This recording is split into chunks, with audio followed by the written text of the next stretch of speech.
কেমন আছেন সবাই? চলে এসেছি আবার ছাদ বাগানে নতুন একটা ভিডিও শেয়ার করার জন্য। তো আজকে কিছুটা সবজি হারভেস্ট করব, সেটাই শেয়ার করব। আর এই দেখুন কত সুন্দর গোলাপ ফুল ফুটে আছে। গোলাপগুলো সব ডাল কেটে দেব।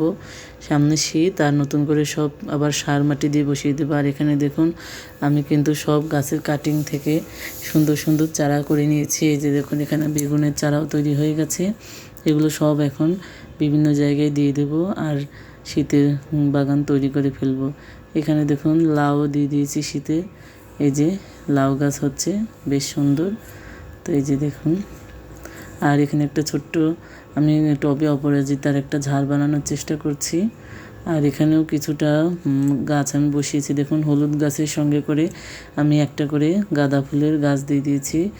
আর হলুদও হয়ে যাবে নিচে, আর উপরে গাঁদা ফুলগুলো হয়ে যাবে একসঙ্গে। তো বিভিন্ন জায়গায় আমি এরকম করে গাঁদার কাটিং কিন্তু বসিয়ে দিয়েছি। আর এই যে দেখুন রজনীগন্ধা সবগুলো কিন্তু ফোটা শুরু করেছে। একটা স্টিক এসেছে, তবু ভালো একটা তো এসেছে।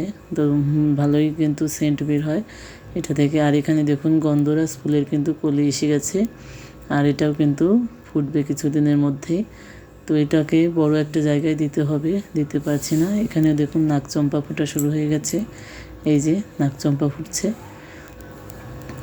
দারুণ কিন্তু গাছটা আবার নতুন করে গ্রোথ নিয়েছে।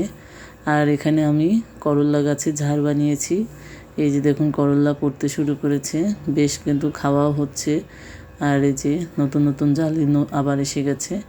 তো এই গাছটা শীত পর্যন্ত আমি করলা পাবো, শীতের মধ্যেও দেখা যাক হয় কি না। তো শীতের আগে যেহেতু দিয়েছি, গরম শীত দুটোই পাবে। আর এখানে দেখুন লেবু কিন্তু থোকায় থোকায় ধরে গেছে। এই যে, আর এই গাছটা কিন্তু এবার খুব ভালো লেবু দিচ্ছে। দেখতেই পেয়েছেন আমি কিন্তু অনেকবার এখান থেকে হারভেস্ট করেছি লেবু। আর এখানে কিন্তু একের পর এক ফল থাকতেই ফুল চলে আসছে। আর আজকে তুলে নেবো একটু ঢেঁড়স। দেখুন ঢেঁড়স গাছে কয়েকটা ঢেঁড়স তৈরি হয়ে আছে, তো সেগুলোই তুলে নেব।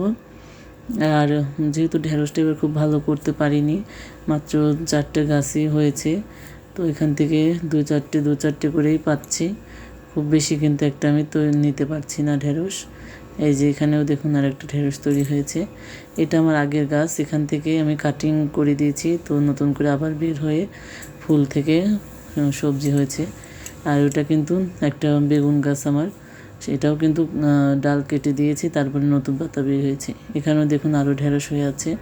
তো এগুলোও কিন্তু পুরনো গাছ আমার, এখান থেকে নতুন করে আবার ঢেঁড়স পাচ্ছি। তো কেমন লাগলো ভিডিওটা জানাবেন, ভালো লাগলে লাইক কমেন্ট শেয়ার করে দেবেন।